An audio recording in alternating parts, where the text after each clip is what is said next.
so we will call this meeting to order. Christine, are you calling the roll? Do you mind? Yeah, hang on, go to the bottom real quick. RJ. Veronica Cordova. Here. Preston Elkins. Here. Rustin Self. Here. Mike Rackler. Here. Chris Wood. Not here, not present, and Mike Miller, not present. We have a quorum. Okay, item 3 is approval of the minutes from the July 23rd, 2025 meeting. They were in your packet and ready for review. Do we have any discussion on the meeting minutes? Nothing looked out of the ordinary. I'll make a motion to approve. Second. We have a motion by Mr. Self and a second by Mr. Elkins. Elkins. Oh my gosh. All in favor? Aye. Okay, any opposed? And we have one abstention. Motion carries. Okay, item 4, discussion of action items. Item A is the review of accounts payable expense report for July through September for recommendation to the council. Ms. DeVetta. So good morning, team. In your packet is the July, August, and September check reports for each month with the detail. I know it's pretty lengthy, so we won't go over anything in detail, but I will stand for any questions. I had a couple. On page 9, there was just and this is very, very small, $299, but it says statement remainder for Capital One. Is that something that we didn't pay off a credit card that we had just lingering interest that we're having to pay? So no, that's not interest. Capital One is our Walmart credit card. In fact, they did close the account not too long ago, so we won't be utilizing it, but it would be for supplies from Walmart. Being new to this, can you give me an idea of what you would like the person on the committee to look for when we look at that? I mean, I don't know. I looked over all that, my eyes glazed over. I mean, there's so much information and all that. I'm just curious what you would want a committee member to look for. So these typically in the past, when I've presented even at the county, go before the council or the board because it's a ratification of checks that are processed because of the signatures that are on there whenever the checks get processed. So anything that you may have a question as far as like, okay, this one didn't have the detail you needed to know what it was for or what it was processed for, things like that. Typically, like the city pays anywhere from $1 million to maybe $2 million in a month in accounts payable. So anything that's over that, maybe perhaps why we could check into. I got another one. Page 12, meeting worth for annual water worth. Are we still paying for that service? Okay, what's the amount? Are you talking about the? $19,845. Yes, correct. That was an agreement signed in the spring of 2025 to go ahead and approve for the FY26 expenditure. Are we still utilizing that? Yes, I know that Waterworth is currently working on, I believe, solid waste and that rate specifically. Any others? I got another one. Okay, go ahead. Yeah, that's okay. Revise, REVIZE LLC, and it just says revise form site for $3,900. What is that? Would be the IPRA, and Ms. Christine probably has more information on That it. forms part of our website, so people can turn in complaints, ask, talk to any members, and our IPRA requests. Is that an annual fee or is that a month? It's an annual fee. Okay. I didn't remember seeing that.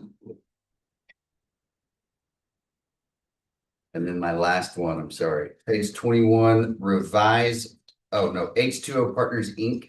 And there wasn't really a good description. So I just didn't know what it was.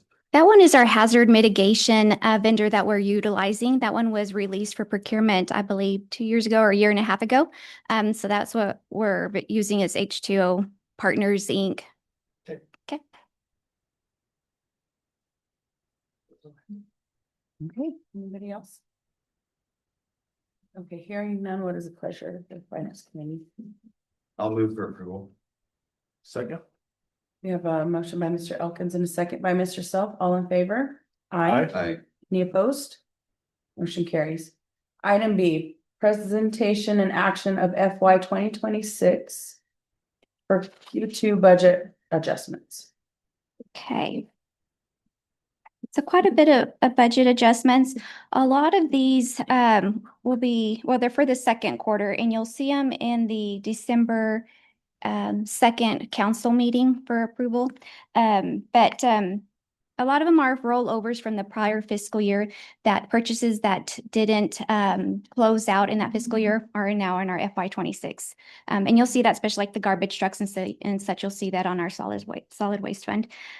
So in the first column, you see the fund that we're making the budget adjustment on. The next column is the department. It'll explain if it's like our EMS fund or fire protection department. If this is no department, that's typically a revenue that we're making the adjustment to. The very first line item you see on there, the object code is state required reserve. That one is just for the general fund. Anytime that there's an adjustment on that, the system will automatically calculate it, because in general fund, we're required by the state to calculate a required reserve. And it's 1/12 of the general fund expenditures. Okay, so you'll see the pre-adjusted budget amount and then the adjustment amount, and then what the budget looks like after the adjustment. The first part is general fund, just some adjustments to capture insurance recoveries, and then the expenditures, and then a grant that we received for $15,319. You also see that in non-capital for the fire department. The next fund is EMS, Emergency Medical Services, and that one is just to adjust it to actual per the grant amount that we received, which was $91,889. Lodgers tax adjustments there are for any rollover expenditures that, for example, events occurred in June and then we reimbursed the entity in July or August. So that's what that's for. And then also for the approved lodgers tax events that occurred on our September meeting. Municipal streets, that is our streets fund.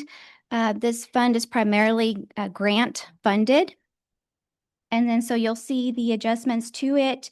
The $3,800,000 is to receive some capital outlay that you've already seen fully executed agreements for, and then also our other TPF that we're budgeting for.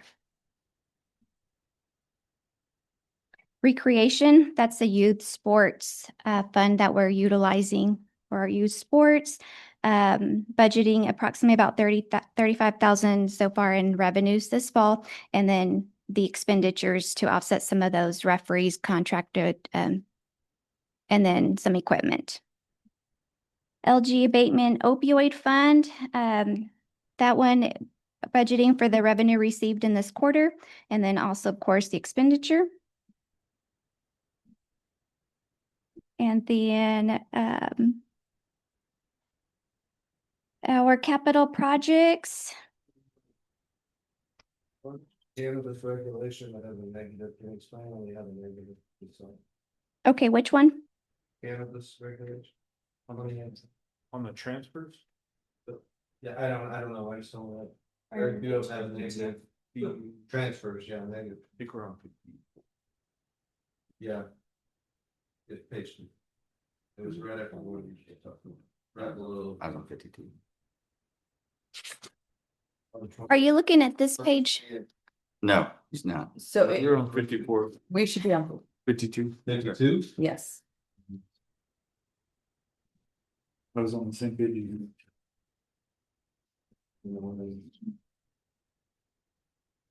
Okay, just,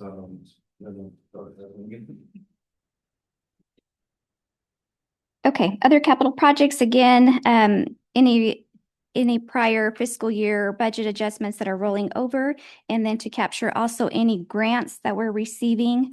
For example, our animal control grant, the $40,000 we received, you'll see that in there.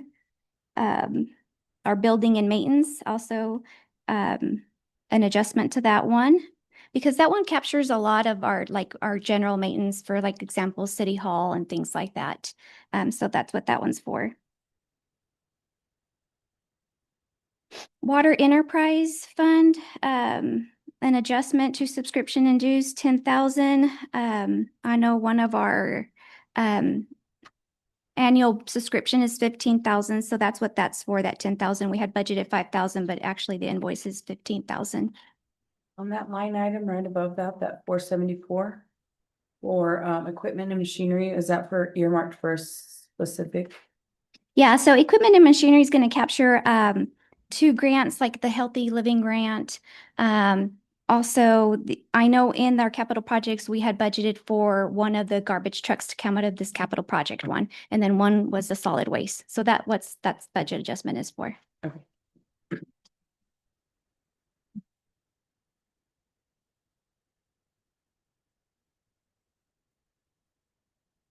And then water budget, the Water Enterprise Fund is a budgeting within the budget. You can see the reducing the 55,000 to allocate it to the vehicles that were purchased within the departments. So an additional budget adjustment of 4,464 was needed for the vehicles. And then also solid waste.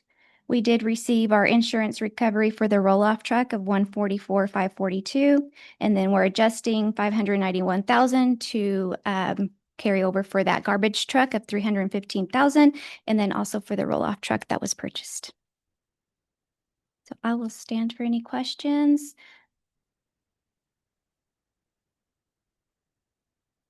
I know it's quite a bit. Mike Rackler, I know he loves these budget adjustments. Any questions? Oh, I know he had a question on the transfers. Were you looking at the recap page? Yes. Yes. I was, Okay, so this is just a recap page. It's showing transfers going out. So if it has a negative, it's because it's going to another fund. it's possible on the agendas if we can say this starts on page 55 and this. It would be really helpful Okay. to know. Yeah, we could definitely guide you.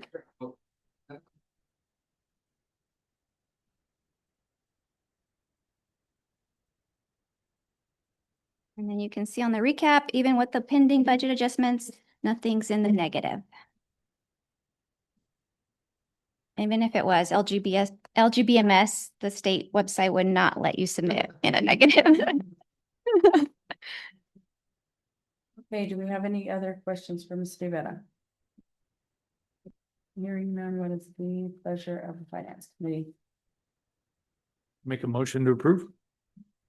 Second. You have a motion by Mr. Self and a second by Mr. Elkins. All in favor? Aye. Aye. Any opposed? Any abstentions? Motion carries. Thank you. Thank you. Okay, next is the item C, presentation of an action of water meter project with the SCADA system. I'll cover that. Okay.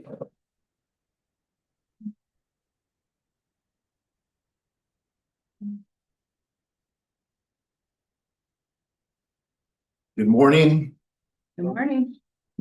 This is a request for action, and I'll tell you up front, the action that I'm looking for at this time is no action on this. I believe that we all need some more, and I don't mean to be funny with that. That's not the point.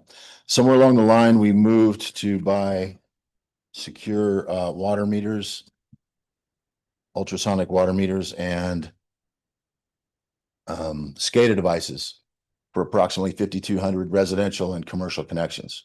We will do that. We do need that. We need it to come together in time and space as we transfer from a groundwater municipality to a groundwater surface water municipality, and for other reasons too, capturing leakage, seepage of water, things like that, accurate billing, and so on.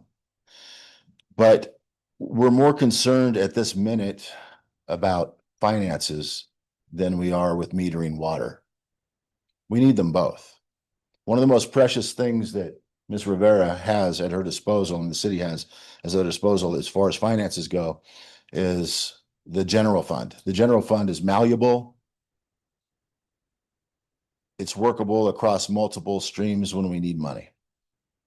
Other funds that we receive are very stovepiped. You can only use them for what they're for, and you can't use them for other things.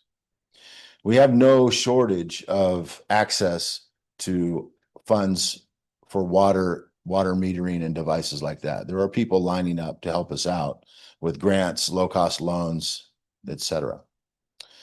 The meter project that we went forward at one time is we have basically a bird in the hand if we want to secure meters for those approximately 5,200 residents and commercial organizations. But this is going to cost us about $2.92 million for the meters, almost another $1 million for about $500,000 for the software and support. And that comes at a loan through government capital at 5% for 15 years. Over time, we will pay almost double for these. Whereas if we use the time that's on our side, and we have more time on our side than we have funds this year, we do need things to come together in time and space over the next couple of years. But I firmly believe, based on the Water Trust Board and other organizations that are lined up to help us with funding for meters and other things like that, that we could pay approximately $750,000 one time or less if we're considered a severely disadvantaged community. We could pay as little as $250,000 possibly for these meters instead of over 15 years, $4 to $5 million for these meters.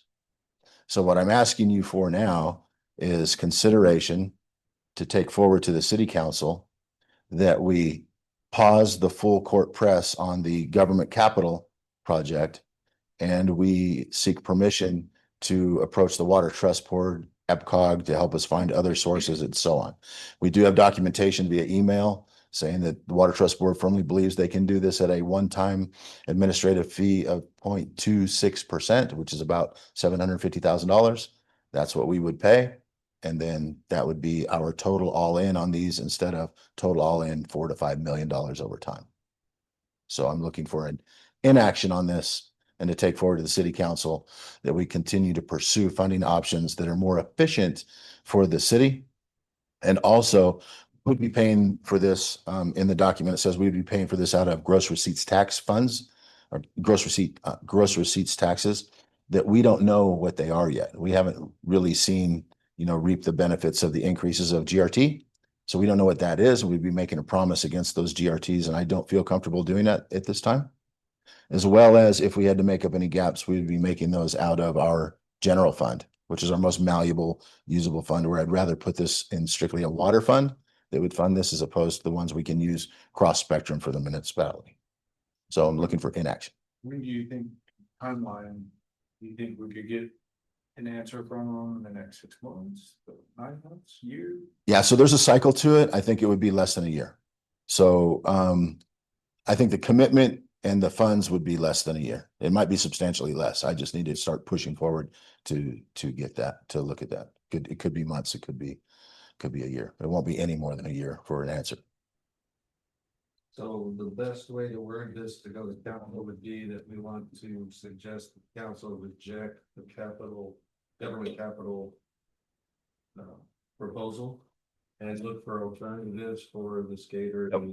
So this was supposed to be executed in October. If we were going to do this, this was supposed to be executed in October. Just the way things laid out, we didn't. So rejection's a big word. We can push this out because it's a loan. I mean, they want to loan us money, and the vendors want to sell us. They're not going to not want to do that. Okay. I would table this and pursue the other options to look for the funding through Water Trust Board and other things at a lower rate for the city. So that's what I'm looking for. Subject to questions? Any questions? Yeah, we recommend the council table this proposal until we have another look at some other options. Second. We have a motion by Mr. Rackler and a second by Mr. Elkins. All in favor? Aye. Any opposed? Any abstentions? Motion carries. Thank you. Okay, item D is review and approval of a change to the police department pay scale for recommendation to the city council. Chief Williams. Morning, everyone. Okay. So we've got a presentation, but the biggest thing I want to hit on this is come up with this plan, and it's within this year's budget as well as pretty close to next year's. My figures came up 3,000 over this year's budget, budgeting high, as we always know is best. So as we know, everybody is a pay is the high issue in every workforce and everything we have. So we did a survey with the officers. Number one was they want to be paid more. I think they deserve to be paid more. They've done a fantastic job. I mean, we managed to have a somewhat almost boring summer because crime was down because of their increased efforts that they were putting out there. Clovis, Curry County both recently got big raises. And speaking with Clovis yesterday, they didn't do any increases or anything to get their raise. The city just made some adjustments to help them get there. So what I've looked at doing, can I go ahead and get the next slide? So as we can see here, and it's a little difficult to see the starting pay for Clovis, but it's starting at $22.59 an hour for an uncertified recruit officer. Currently, we're at $19.72. So that's around $3 an hour difference in starting, which is a substantial difference. In fact, it's right around $6,000 a year on the base without overtime. Curry County, their starting is just a little bit lower, but then their certified minimum is right there just above Clovis's certified or a lateral start, which is a certified officer coming from a different agency. So they're currently a certified officer for us would be at $21.69 an hour. So as we can see, that's some substantial difference. Our current officers who live and work down here could go work for those agencies and not have to move.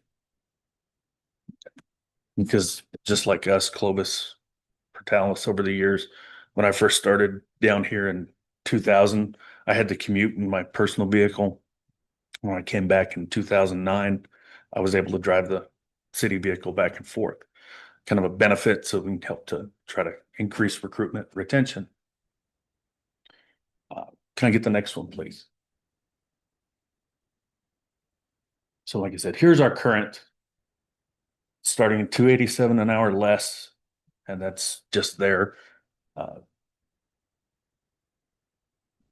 And the next one, please. So to try to match Clovis there, I'm gonna start because I don't think we need to get into a war of we try to get higher than them, they get higher. I mean, it's just going to go back and forth. In fact, speaking with Clovis's chief yesterday, it's if we beat them, they're just going to beat us again. So I appreciate it, but it is what it is. I understand our budget restrictions and everything else, which is why when I came up with the plan for this, it works within our current budget. Next one, please. Like I said, we just need to be competitive. We don't have to blow them out of the water or anything else. The people we have here, several of them have grown up here. They're locals. They want to be here. In fact, that's why several of them have come here from Clovis, because just the differences in how it is. I too worked up there. I grew up in Clovis, started down here because of other reasons that were outside of my control. My father was working for Clovis PD back then. And back then, the sheriff's office up there, somebody pretty much had to die for there to be openings. Law enforcement has changed since those times, and the demand is exceeding the supply. So You know, we don't have that many officers anymore, so we need to try to keep the ones that we've invested in and have been good to our community. Like when I looked on Indeed, here's our current advertisement, and right below it is Eastern's, who doesn't advertise their starting, but right below that is Clovis's. So when we're looking at the advertisement, it's right there. So, you know, anybody's going to be like, well, if I got my choice between this much and that much, which one am I more likely to apply for? Next one, please. Can I ask a Yes, question ma'am. on that slide? So is that, so that top one says certified police officer, and then is that the same as a police officer recruit? It's Or is this like? it's got our recruit pay up there. I didn't do the ad on Indeed, so I'm not sure how it was all put up out there. But it's comparing apples to apples, Right, yes, officer to officer, officer whether to it, officer, okay. Thank yeah, you. because that's their police recruit starting higher than ours as a police recruit, so, Okay, thank you. yes.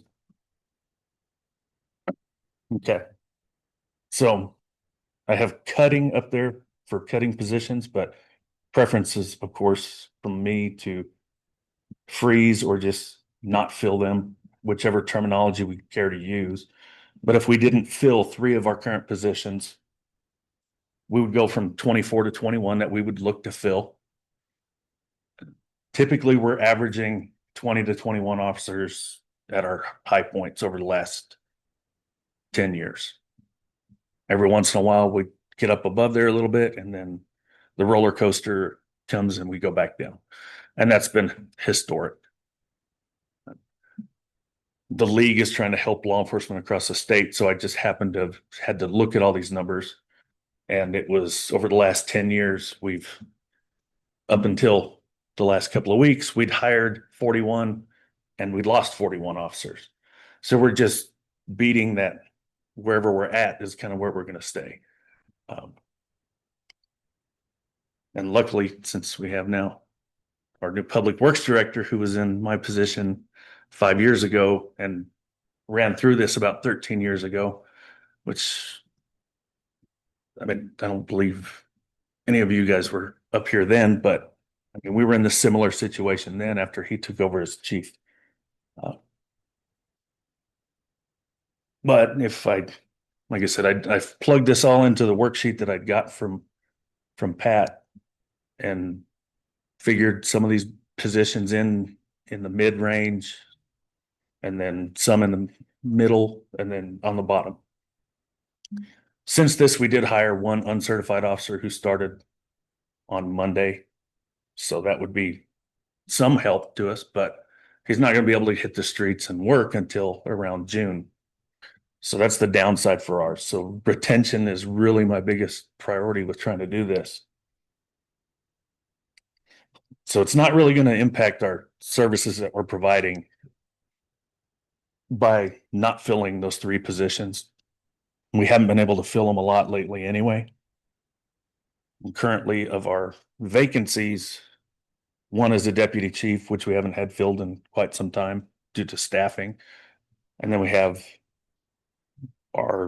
once Captain Valdez retired in August, we haven't filled his position. And then we have a patrol sergeant position that's not filled. So 3 positions that we don't have filled right now are on the top end. And we can wiggle around as to when and how we do those promotions. Maybe we don't fill one of them for some time or whichever way it works out. Because we know our priority is patrol, keeping the first responders out there, the ones who are getting with it and going after every call that comes in, whether it's a crash, a domestic, or DWI offenders, traffic complaints, all that kind of stuff. That's our priority. Next one, please. And please just stop me if you have any questions. I'm more than happy to answer anything. So is this within our current budget? Yes. Currently, if we did these positions, did this pay increase with this plan that I have here, our current budget for for payroll is the 1.596 million.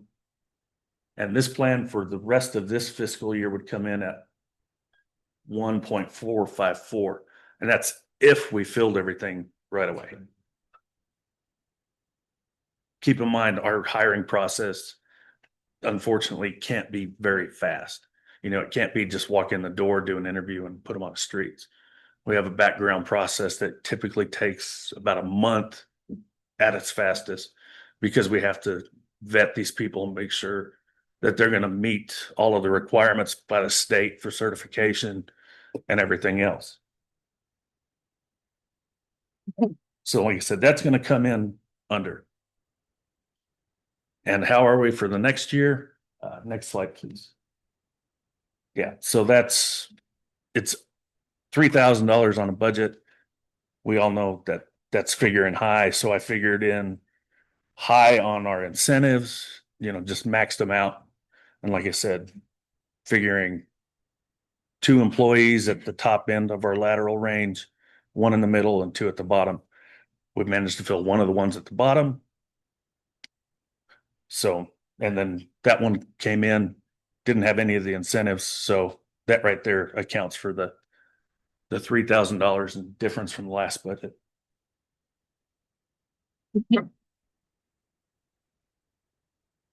And like I said, this budget sheet also figured in the city's FICA, retirement, and all those other different line items in the budget.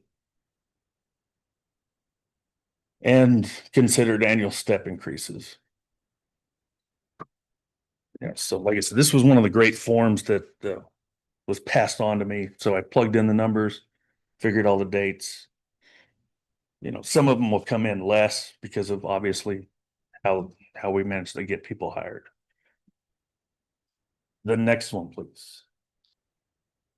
And like I said, we're not trying to compete with everybody in the state. We're trying to compete locally, because that's where we want people to stay, right? We want people who want to be here. We don't want people who are looking to go somewhere else, because we're never going to be able to compete with that state police range of a starting uncertified, never been a police officer before, $38.48 an hour for state police. Artesia, not very far away, they're uncertified starting at $24.60. We understand the differences in revenue between the communities. The officers that are coming in are younger and aren't understanding the cost of living differences, which we've had over the years, a few who've gone to some of these other communities looking to make that big money, and they get there and they find they're still in the same position because of cost of living. I was gonna say, there are other factors besides pay. Right. I mean, the fact that we have less crime, the fact that we have less cost of living. I mean, I know we have tenants moving here every single day from Clovis, because Clovis is so much higher on rent than we are. So there's factors in there besides pay. Right. And I think maybe part of what we need to do is do a better job of selling those factors to young people that come in looking at jobs. I'm not saying we don't Right. need a pay increase, but I'm just saying there are other factors besides pay. There are a lot of factors about that type Oh, of yes. job that, you know, a state policeman's a totally different job. Oh, yes. They're out there on highways, you know. Out here it's a different Yeah, job. it's a whole different deal. So anyway, I just think we Right. gotta keep that in mind. We can't. I was gonna add to that or ask, in the last year, just focus on the last year. When you do your exit interviews, have we lost anybody to Clovis? Not to Clovis. No. No, and I don't know what we've gotten out of the exit interviews, but Or they're leaving, are they leaving for other? our last one we lost went to Eastern for more money, and because he's wanting to become a teacher coach, and Eastern also covers a class a semester.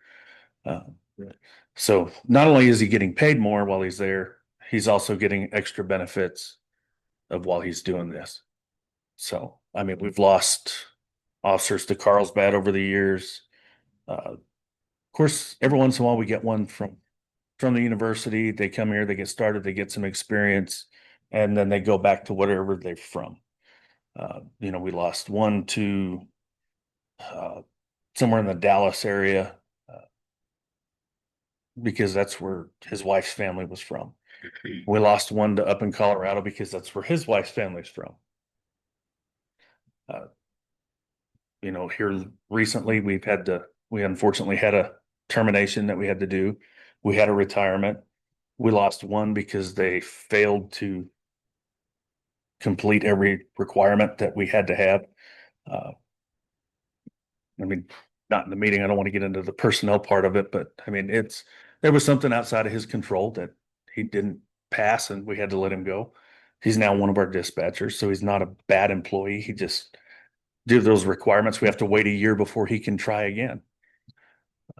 And then we lost two. One just went and got out of the business and went back home to South Texas. Another one is back out of law enforcement. Not for everybody. So that's where we've lost here recently. But losing to Eastern, we've lost 4 or 5 over the last several years to Eastern. We've lost some to the sheriff's office. The sheriff's office, they pay less in retirement, but what they don't see is on the back end, that lower retirement at the end, it's are paying into the higher retirement now. They don't see the reward at the end. We have their pay scale. I don't know if we have it or not. I don't know if it's the current one that I have. It's been about a year or so since I requested that one. But the guys are over there taking pictures of it. They're pretty competitive. 13 years ago when we got the pay increase, the sheriff's office got it and put it in place over there for them. But what it is that retirement, where we're paying 20% into our retirement for para, theirs is less. They're on a lower pay scale. Our officers work 25 years, retire at 70% of their average high 3 years. Over there, they work 25 years. It's the same average of their high 3 years, but it's somewhere around 60%. I'd have to look at the percentage, but so at the end, they don't see that, but they see today, and it's a generational thing, and some other people, even other generations, it's what's there today. What's my priority for today?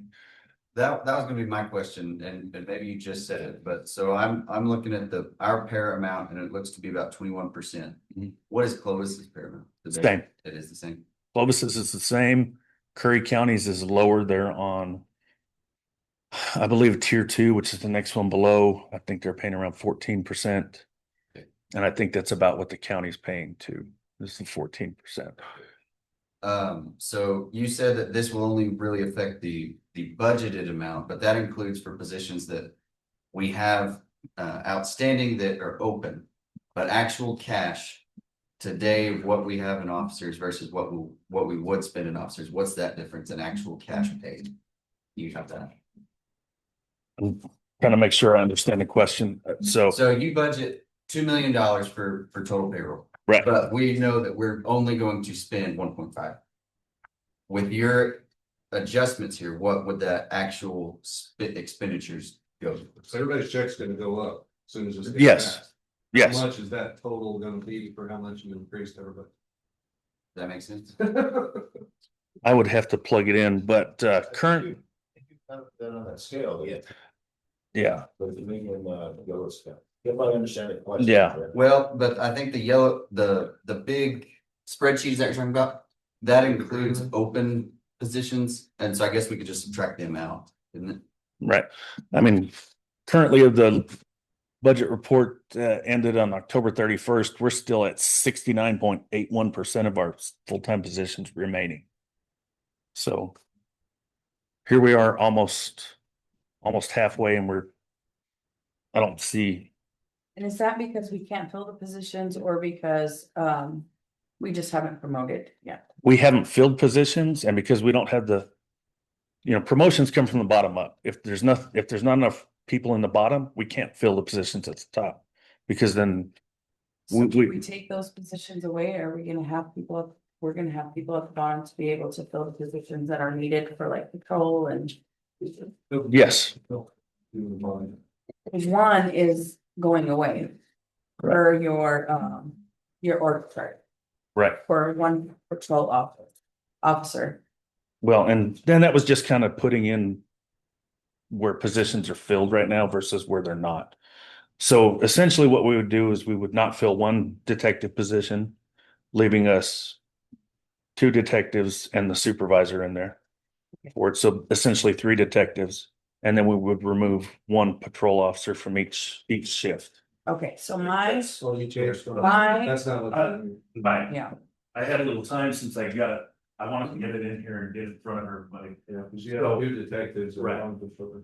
Because that's where our current vacancies are, that's what I initially put in, so I updated it so we can kind of show a little better of where we would actually apply those reductions. So keeping our patrol up there more, like right now, I mean, we have our sergeant is one of our patrolmen essentially, so he's double dutying it. You know, he's responsible for checking reports as well as supervising, getting everything else done, and he's going to calls. did we update our policies or our job descriptions to match what this is so that when we do have a sergeant that is needing to fill in for the patrol officer, we can do that and have it documented that that is a requirement? Yes, each one, it's an addition. So basically the patrolman requirements, and then you do a sergeant and it incorporates everything below. So.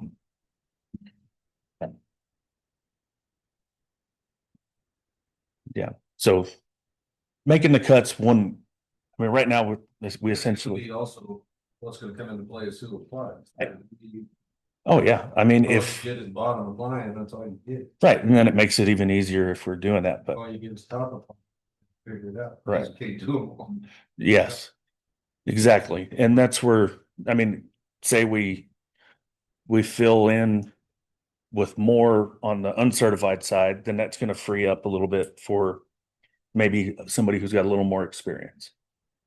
Or if we get 5 applicants who are, just for a random number, you know, just if we get 5 applicants with 10+ years experience, we're only going to be able to say, this is the top of what we're going to be able to pay 2 of them if we hire them. And the third one, sorry, but you're going to have to come in lower or not take the job. Because like I said, we fill with uncertified. We're limited on academy dates of twice a year. The next one's in February, the next one will be in August. So if we hire people and get them in that academy, if we're able to, because of everybody else trying to fill those spots, you know, we're talking June before somebody, if we can get them in this next academy. If it's in a month and we're not having time, it's August before we can get them in that next academy for uncertified. And those are just things that are outside of our control. But so, I mean, we would have to fill it within what would be budgeted. So, And I may be looking at this wrong because I'm looking at this chart. But when I look at this, I know that the starting pay to bring people in is going to be a little bit higher so that we have, you know, we can look attractive. Mhm. But then when I look at it, everything that's promoting, that's gonna get that higher rate is all up top.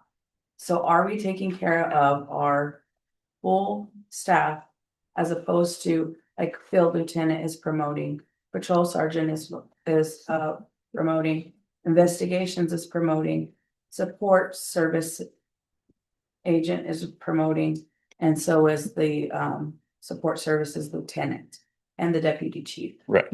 Yeah. So if we promote one position, it vacates one. So all of those positions would be, so we have 3 promotions that are open. That means 3 of our patrolmen that we have now would be promoting to higher positions. Because if you promote one of the lieutenants, like if we promote Lujan to deputy chief, that means his position is vacant. So one of the 3 sergeants we have would promote to that position. And each promotion means that somebody from below promotes up as well. So that's kind of where those account for that. So when I also did the budget, I took the highest paid person in the position available for the promotion, figuring them to promote so that it's not saying that the guy who's on the bottom of the three isn't the one who's going to promote. We don't know. Just covering. Cover the high end. So that we account for it that way. But we don't fill those promotions until we have the people at the bottom. Because otherwise, I mean, Lujan's been covering grave shifts this last week. You know, he's the number 2 person in the department. And he's out there covering 3 shifts a week on graves. So it's one of those things we make it work because that's kind of the nature of the business.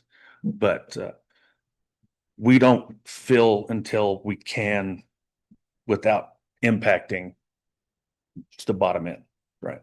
Because that's our foundation, is responding to those in progress calls and everything else. So until there's enough people to sustain that, we won't do a promotion. So until the patrol is filled, we're not going to do a promotion.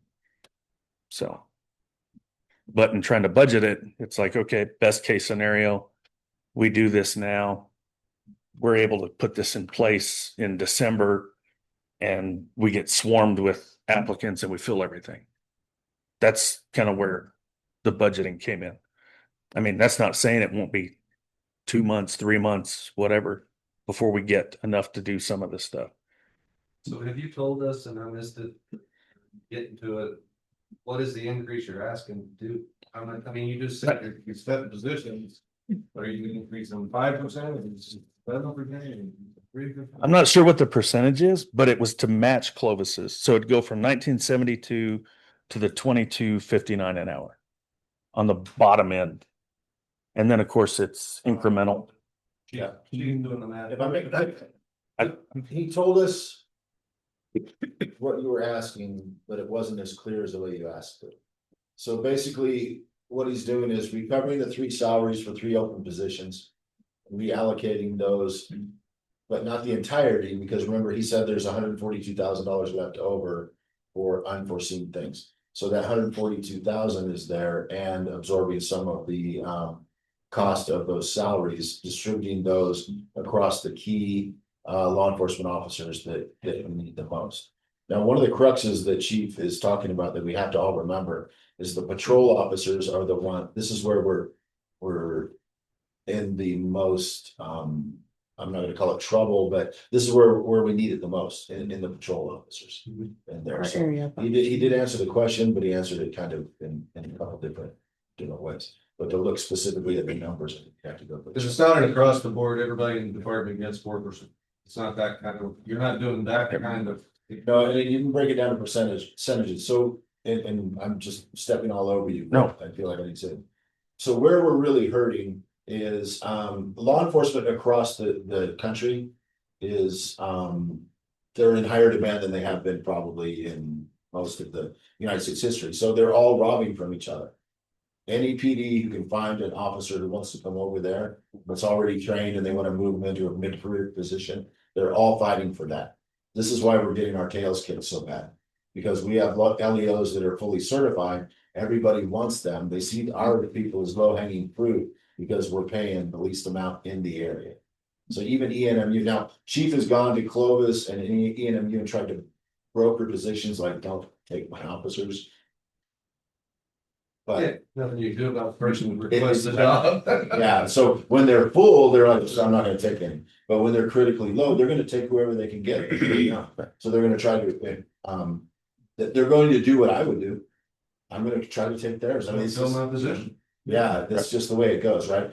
So police recruits, LEO recruits are important, we need them, but we really need the mid-career person who's fully trained right now. And that's the most enticing thing that we have to really get after.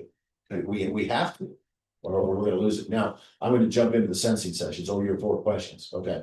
So I support this with contingencies.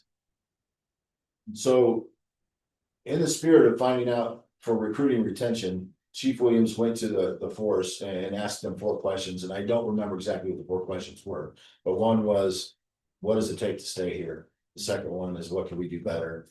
Third one is what would you like to see? Something along those lines. Chief can tell me what they are.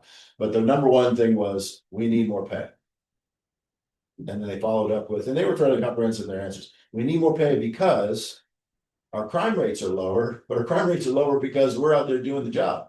We have more call outs, more arrests, more responses than, and this is their words, and I'm paraphrasing, but they're going, look, we're doing more than Clovis. We're doing more than ENMU, but we're doing more than the sheriff's office, but we're getting paid less than any of those three.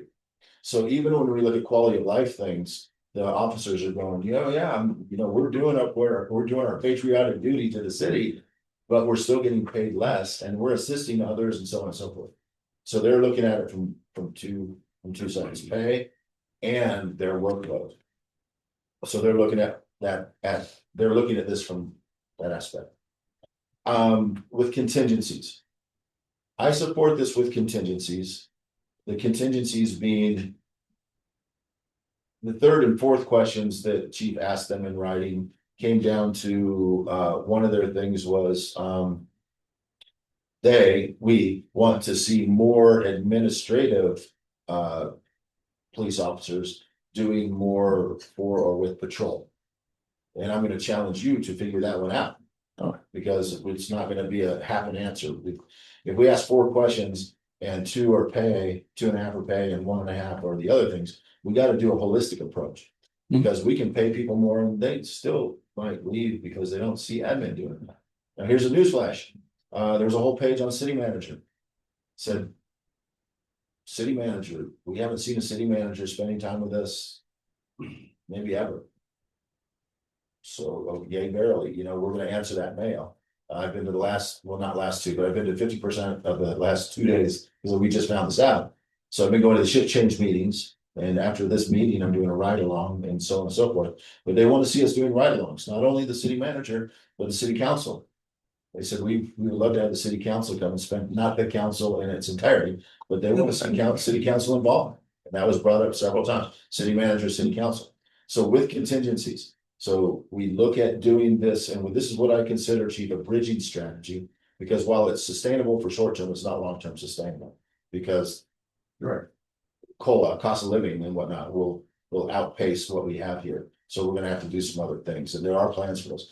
But I feel that the holistic approach, the pay gap bridge temporarily while we figure some other things out. We'll talk about those if you want to. And doing our admin part and doing our city management part to answer those 4 questions is a more, I think, sustainable approach than just a month. That was a long answer, but he didn't break it down to percentages, he broke it down to matches. Mid-career LEOs matching the local environment so that kind of puts a plug on those things. Can I plug you're working harder? No, I can't. But it's evident, if we have a lower crime rate, it's because you're working hard. I mean, that's just the way it goes. That's the way it is. I mean, that's where you pat yourself on the back. Job. Those types of things. So I do support this with contingencies. If we want to talk about, we've been talking about this for a while. If we want to talk about some of those contingencies, I'll throw one out real quick. Pay raises across the board for people, and specifically our first responders at TAL are largely connected to, we think, gross receipts tax, but we don't know what those are yet.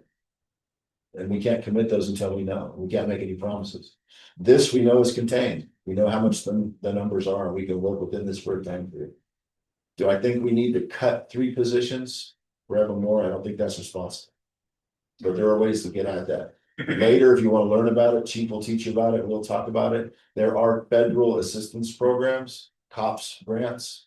I'm going to throw this out there very briefly. There's a way to get after this. Today's not the day because we're outside of the grant window. But there are programs where if we have to set conditions, if we lay off officers because of budgets and we apply for COPS, it's an acronym, COPS grants, we can pay up to $125,000 for salaries for an individual LEO that we bring back. They'll pay $125,000 for salary, $125,000 is spread across 3 years. So if we make a strategic approach to doing these types of things in the future, and we don't cut positions, but we lay them off and we pursue these things, we can make this all work, but it's not gonna happen today. We have to approach this strategically, and we have to get a bridging strategy in place, and we have to do the right things to make these other things happen. So I do support it with contingencies. Admin stuff, you need to figure that part out, and then we'll figure out the right along piece, and more support from city council and city budget, okay? Yes. That's all I have to say about it. Okay, I have two concerns, and I don't know if you're Okay. done with getting close to them. Okay, and can only go from my own experience. Or from the years I was with the schools and half of that in admin. When one department or one area gets a raise, that don't go well. It just flat does not. It causes dissension, it caused a lot of problems. Yeah. So I think we have to take that into effect. We got firemen wanting to go, why are they getting a raise and we're not? I mean, that's gonna happen. There's no way it's not gonna happen. Then the second thing is, I was there when the state all of a sudden said, hey, you're gonna pay every first year teacher $30,000. We had 20% of our staff that was making less than $30,000 that had already been teaching. Those kind of things, you know, that holistic approach to the whole staff has to be a big, huge consideration for me. Because I've been in situations where it wasn't everybody and it did not go well. So that's my biggest concern is I appreciate all the work you put into this and everything else. But we got a bunch of people back there that do their jobs really well too and would like a raise, you know, I mean. So anyway, Oh, yeah. that's my two big concerns. Right. Because I've seen those things happen in my. And that's why with talking with the staff, they are willing to basically lose assistance or give up assistance for doing this raise to keep it within our current budget. And I'm not going to kick anybody else for saying, you know, hey, streets, parks, water, anybody else, hey, you know, you need to go out and do this so you can pay your guys more. No, they're willing to do this with the hopes that we can get these positions back when GRT. Or if we don't, they're still there and still willing to do it. We've been working with the amount or less than we're willing to, than they understand they would be working with by going from 24 to 21 positions. I mean, even after Pat took over as chief, we had about 1 month where we were fully staffed over that entire time. So that's been almost 14 years where we had 1 month where we were fully staffed, and it's just not something we get to anymore. I mean, in 1990, It's really more allocation of funds than Right. it is a change in staffing, because you've been at 21. Right. As an average for a very long time. Yes. So you're not really cutting positions. You're right, just reallocating funds because you can't build the 3 or 4 that been hanging Right. out for long. the size of the pot's not changing. Right. You know, that's what we're saying. We're not trying to put more money into it. We're not trying to increase the pot. We're saying, here's the pot we have. We want to use it differently so that we can retain our people. Retention's the biggest one. I mean, we've got one officer who's set to graduate December 5th. We get him back. Our sergeant gets to come off of doing patrol shifts and gets to do the supervision part, because that's where the liability comes in for us, where new people, new officers, they're learning, they need supervision. We have to make sure we have that accountability for officers so that we can try to catch when there's things going wrong, so that we keep the civil liability down, so that we keep the insurance down and everything else. Since we don't on grades, it should be on supervision. Right. Yeah. And I mean, administrative wise, there's myself and Lujan. We're the only administrators in the department.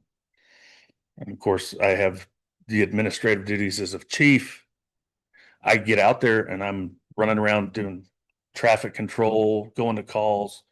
I mean, I'm writing reports, writing arrest warrants, directing traffic, helping out with the funerals. I mean, we had one that seemed like every day last week.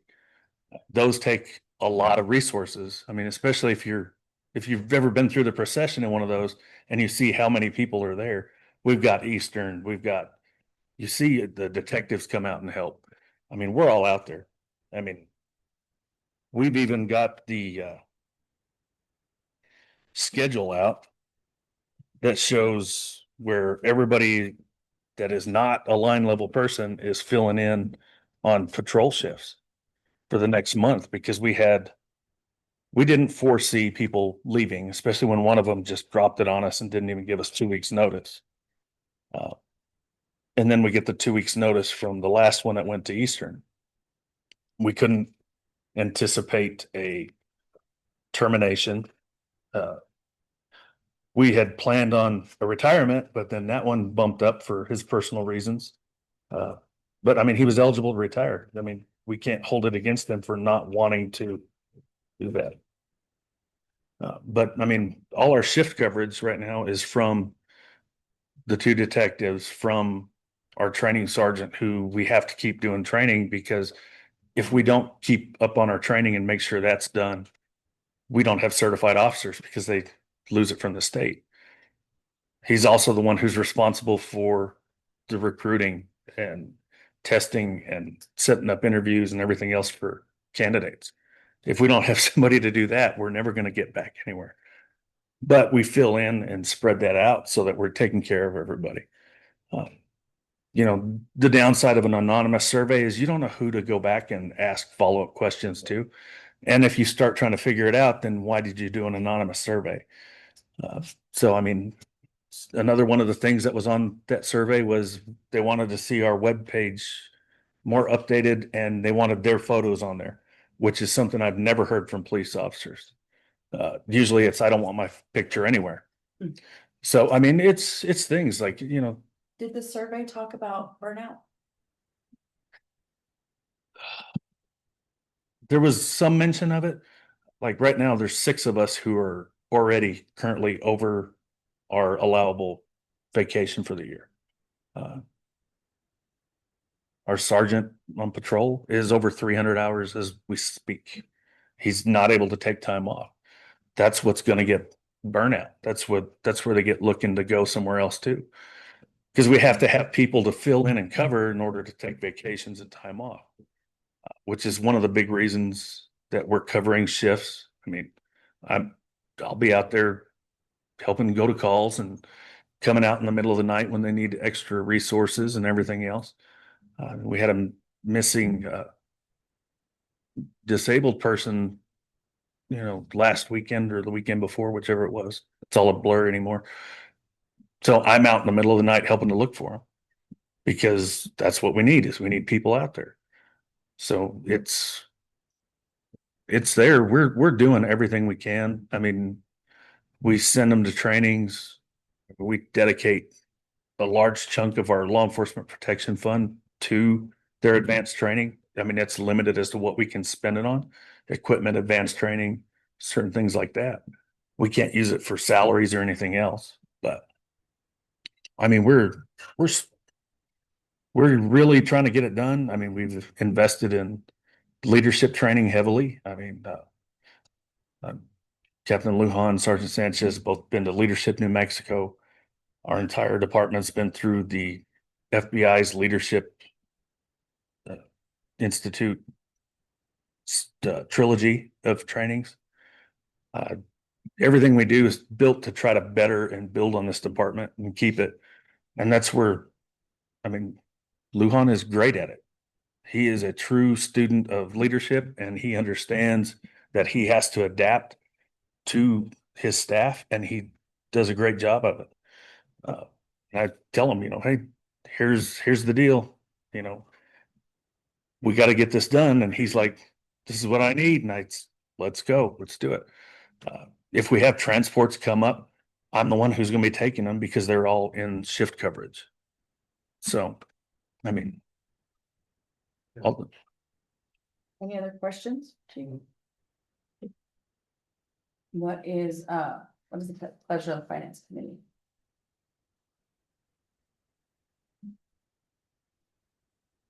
Can I ask one more question? absolutely. I'm sorry, and I'm actually probably gonna direct it more towards Lily. So he has budgeted in here, I mean, I think the total is closer to 2 million once you add in para and the workers' comp and stuff. But let's just say what gets spent is 1.5 million. At the end of the year, do we allocate that remaining balance to some other fund, or does that just stay with the police fund? Because it is a general fund, it's within general fund, so, Okay. any remaining, if I see another department that is gonna be short, then I'll do a budget adjustment to cover that, because it's all general fund. It's not just, oh, police had this left over, and it would stay in there, no, it's allocated throughout general fund. As you can see, those are separate line items in there outside of the pay. The FICA, para, all of that. Right, but all of that's gonna go up as well if you. And this. they're, And so that's what it's, I'm directing towards the finance side of it. And I think that's the reason for Mike's question of, you're asking for the step raise and when you're talking about just the budget, you're only talking about the grand total wages of the 1.4. Para, workers' comp, all of that's gonna increase. And so I would kind of assume our job at the finance committee is here to say, what is that total cost and what is that to our citizens? and they're in that sheet as well, and they're within the current budget for those line items as well. But with your proposal? Yes. in there? Yes, sir. Okay. Because that Will you sheet show me breaks this, because I'm just lost on it's a PDF of an Excel spreadsheet, so I'm Right. trying to follow. Internet, will you pull up, slide 66? So we have the totals and everything else. And as you see here, this is our last report. So each one is a separate line item in there. Yeah, so the total budget's closer to 2 million. Absolutely. And it's total in there. It's 1.893. Right. And so then your total request is going to 2,079,000, right? That would be my assumption. Right. And that's, I don't think that's correct. That's what the spreadsheet's showing. Right, what I'm saying is those positions that he's looking at cutting are already funded. And your raises don't exceed the funding of those three positions. Right. So how could it bust the allocated? So we need to deduct the 3 positions from the 2.79. well, depending on which sheet you're looking at. I think we're Working mixing, on pulling it up. we're mixing streams here, right? So he keeps his budget. He doesn't hire 3 positions. He reallocates those 3 positions worth of money to 3 other functions to spread it out to match the salaries of the midterm LEOs in Clovis and ENMU. You should actually have a small surplus as opposed to going over, including the fully burdened. Well, from what is budgeted, but not what is actually expended. That's my deal. Cash is going to increase. If we're not staying the same. So if we look, here's just per para. Like just per para, here's what it would be. Send it to you? Okay. Maybe 7,263 for a total for para. And if we look at.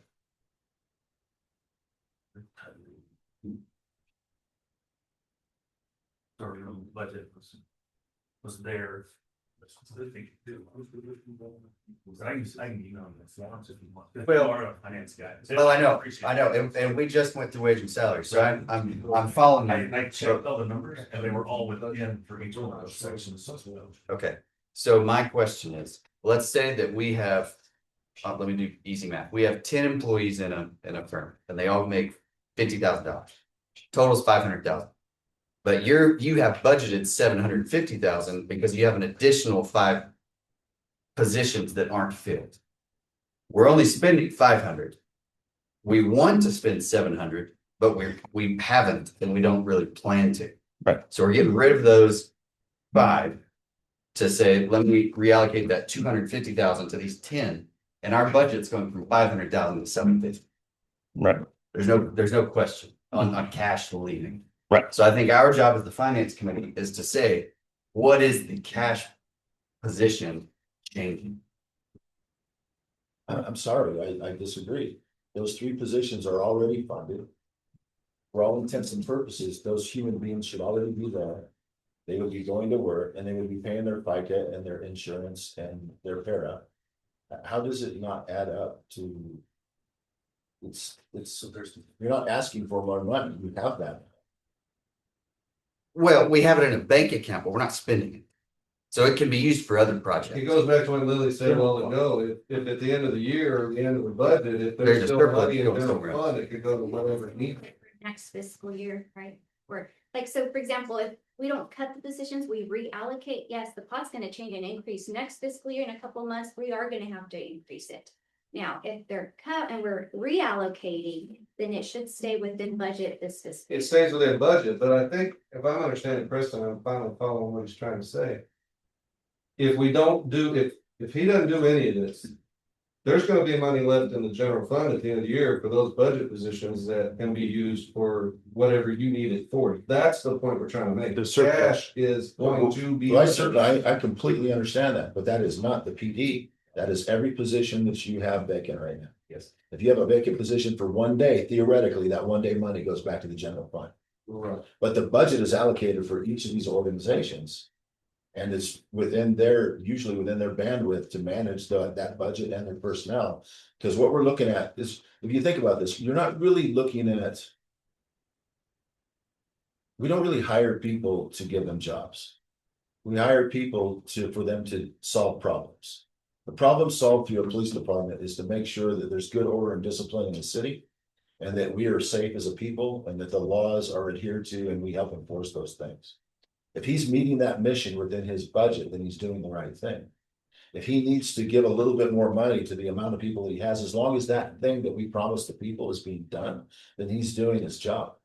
But if we dig in and we go, okay, Chris, every time someone doesn't show up for water, I'm taking that money because I want to put it somewhere else. We will go down a road that's unmanageable at some point. When is the cutoff? 1 week, 2 weeks, a year, a month, a day? I understand that logic. But I also understand that budget management is the responsibility of the shop at that time. That's why pro forma, he goes up and says, I need this much money to make sure that people are safe. But if we start to dig in and take that every time a position opens up or whatnot, it will become a morass that we will not get out of. We give them a budget, operate within it for a reason. Yeah. I'm sorry, you have a question. May I just really, because there's a term that we're dancing around here for what this money is called. It's called salary savings. It's something that the city's always used to balance the budget at the end of the year when there's money that's not expended for positions, either in my department, his department, or any department that's available to make up those shortfalls, like Lily said. When we budget positions, and Lily can correct me if I'm wrong, it's based on the actual individuals, not a guess of the max amount. So we actually plan ahead for Chris Mendoza, who will get this much of a step raise in the middle of the year at his date. So there's not really that big shortfall versus expended and budget. Right. Does that make sense? Yeah. Yeah, 100%. Okay. I'm just saying that the cash we're using is going to increase because you're not going to spend, because we know that you said several times today, the total need for the department is 24 employees. And that's to help with burnout because you don't want to be searching for somebody in the middle of the night. You have other duties, you have administrative duties you have to do. But this is not going to help with any of that burnout. This is just going to increase the cash that we're having to spend for the current employees. And now it may get us a few to get to the 21, but we're not helping the cause from burnout perspectives. Yes and no. You have 6 vacancies. 7. So his intent is he has 7 vacancies, and maybe we didn't articulate this officially. His intent is to not hire 3 of the 7, incentivize 4 external people who we haven't met yet, who are already fully trained, and use the money saved by not hiring the 3 to attract the 4 and put them on patrol, which would in fact help with burnout. Maybe we didn't articulate that. Yeah, because we have to have the people to cover, because we're not like the library where you can just say library is not open today. We're gonna let everybody take the day off. We can't do that, Right. and holidays can't be. Well, patrol's not gonna be working this holiday. We're gonna hope that the one state police officer for Curry and Roosevelt County can come down and cover everything.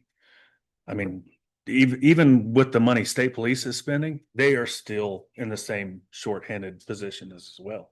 I mean, I just finished talking to Chief Steele from Rio Rancho, who's short officers. Chief Hebby in Farmington, short 40 officers.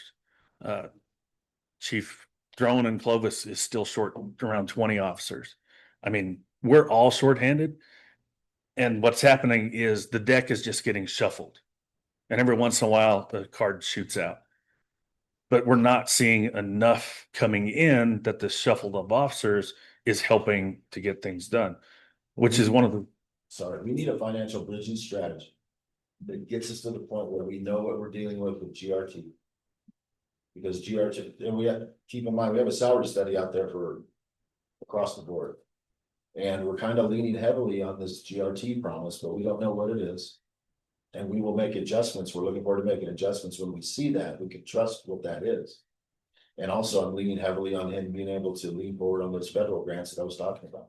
But we need a financial bridging strategy to make sure we don't lose more officers and we can pull officers from somewhere else. We theoretically have officers who were signed up here as recruits, trained here, went to go check out the grass on the other side of the pasture, and now want to come back. But they can't afford to come back because they'll lose $3 an hour or 2,080 hours times 3, whatever that is, $8,000 a year to come back, but they want to come back. They promised, but would they? I don't know.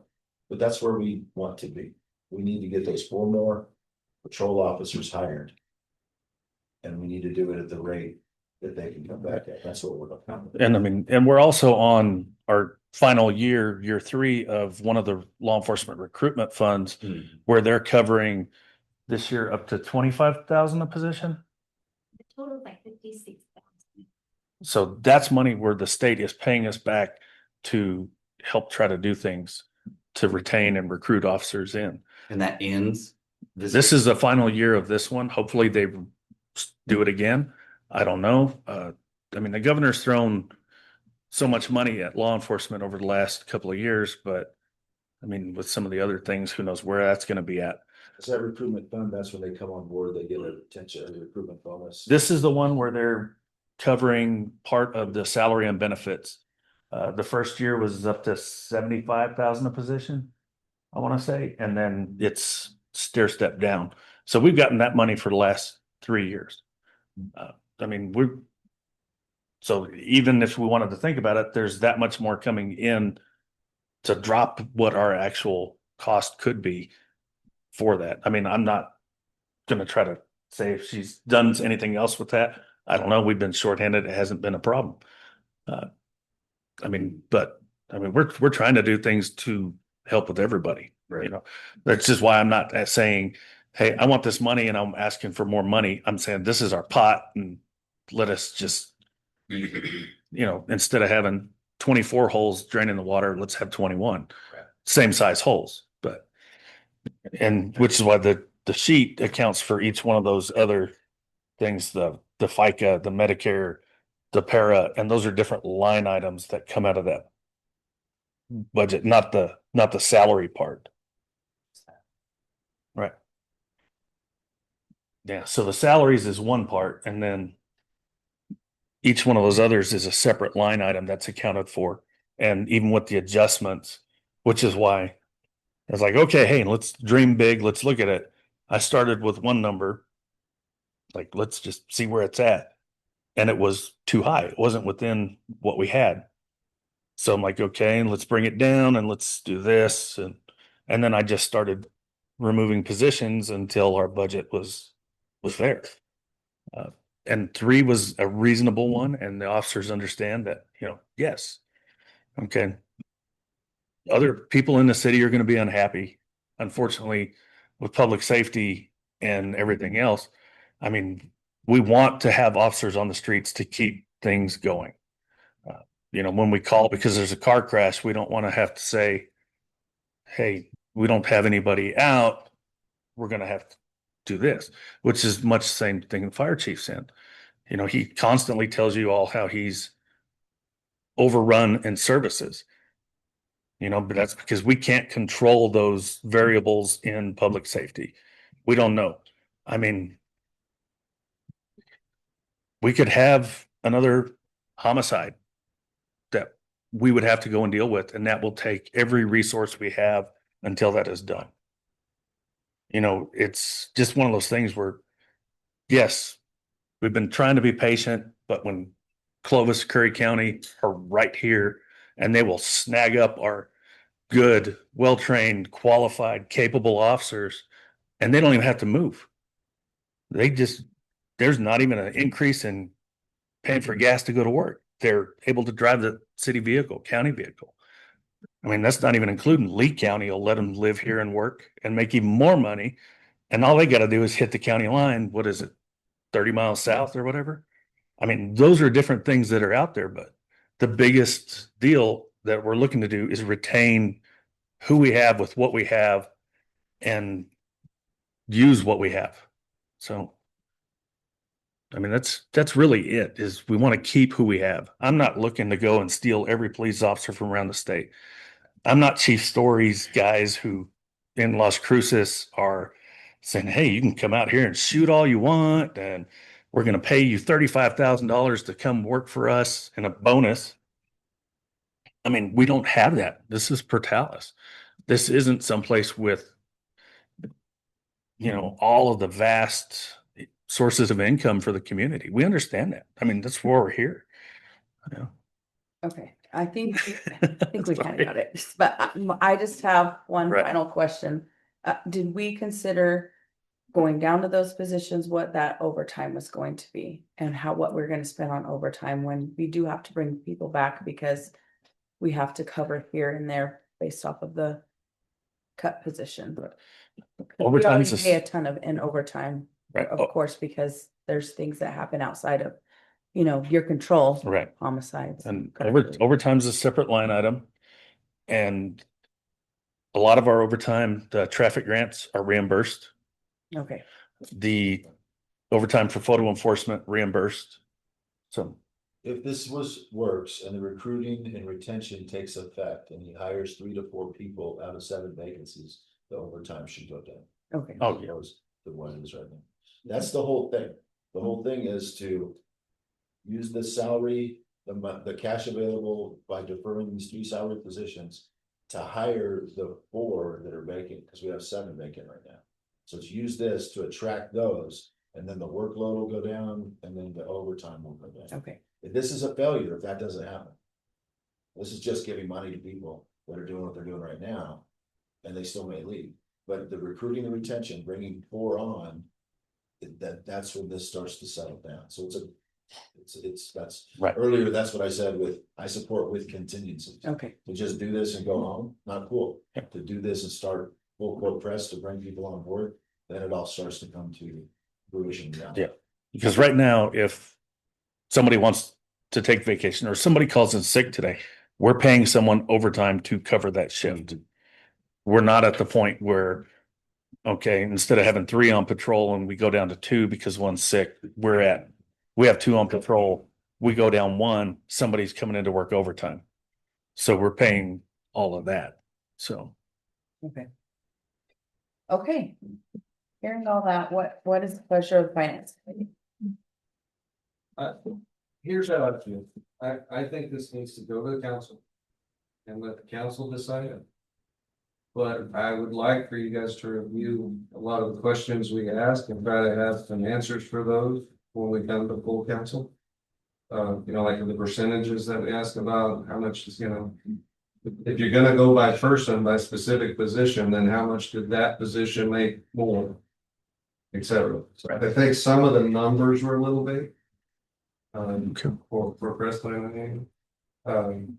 So I would like it to go to council, but I would like to put up a little bit and. One thing that I would add to that suggestion is stats for crime. What y'all worked, what y'all done, all of that.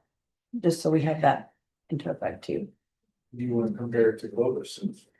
No, I just think we need to know where Clovis has way more. Right. You can't protect. That's why We the mean- comment I was struggling with was, we do more, because we do more here, the crime rate is low. Right. Not saying you don't, but But then, Clovis, there's a lot more people, there's a lot more bottom feeder, there's a lot of Oh, yes, wide range of criminals. In fact, we get a lot of crime at Ace from Clovis. They come down because they, same thing at Walmart. so Yeah. I struggle Right. with that. And Some of the difference is this is small community and it's a tendency of small communities. But I think that's a better Yeah. selling point. I think Right. that's, I would rather live here than Clovis. I mean, I grew up there and I don't want to go back. no pun intended. I think we gotta change the narrative with Right, running out of water and there's a lot more positives to live here than Clovis. But absolutely. that's why I Absolutely. bring it up to the capital. Right. How are you comparing? I mean, you did a lot of comparisons to Clovis on pay, but you haven't lost anybody to Clovis. Right, I'm not saying you don't need to be competitive. right. We got to in the private sector as well, but there's a lot of comparisons, but not on the. Yeah. Least. And this is, like I said, this is the downside of a anonymous survey.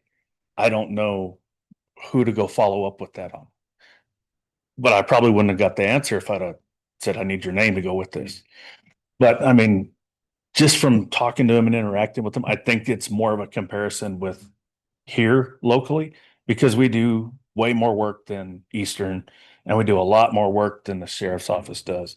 I mean, our calls are just up there. I can shoot you those numbers and nothing flat. Is that call wise or actual, like, I can break it Crime down rates. to Yeah. traffic stops. I can break it down to self-initiated, to calls for service. Our calls for service are easily 4 times the county's. I mean, Yeah. and then Eastern's is probably 10 times. okay. Anybody, is that a motion? Sure. We have a motion on the floor.